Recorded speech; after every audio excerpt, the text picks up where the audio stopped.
Pour aider les frères ennemis libyens de fumer le calumet de la paix, le président de transition, général Mohamed Idriss Déby Itno, tient à marquer de sa présence tous les sommets, réunions de haut niveau et rencontres bilatérales consacrées à la résolution de la crise libyenne.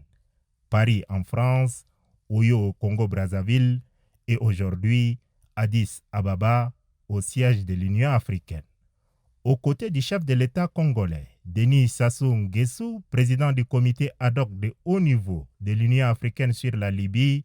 des autres présidents impliqués dans la résolution de la crise et du secrétaire général de l'ONU, Antonio Guterres, le chef de l'État, général Mohamed Idriss Déby Itno, est venu à cette rencontre réitérer une nouvelle fois le seul langage de vérité selon lequel la solution à la crise libyenne ne peut venir que des Libyens eux-mêmes et la communauté internationale doit les encourager à regarder ensemble dans la même direction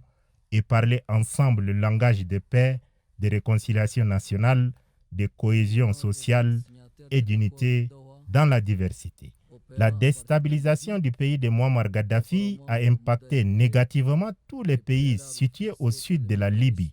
Le Tchad a payé particulièrement un lourd tribut avec la perte incommensurable du maréchal du Tchad, paix à son âme.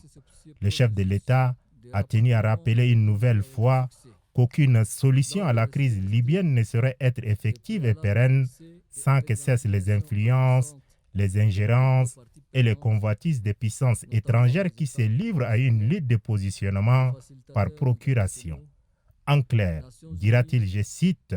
le Tchad en appelle à une approche inclusive de tous les acteurs libyens afin de parvenir à une paix définitive. Car l'exclusion de quelque composante que ce soit ne pourrait qu'aggraver cette crise qui n'a que trop duré. Fin de citation. Bref, le président de transition est venu à cette réunion du comité ad hoc de haut niveau de l'Union africaine sur la Libye pour appuyer toutes les propositions appropriées devant permettre à la Libye de tourner cette page sombre de son histoire, dont les conséquences sécuritaires sur la région du Sahel en général et le Tchad en particulier sont incalculables.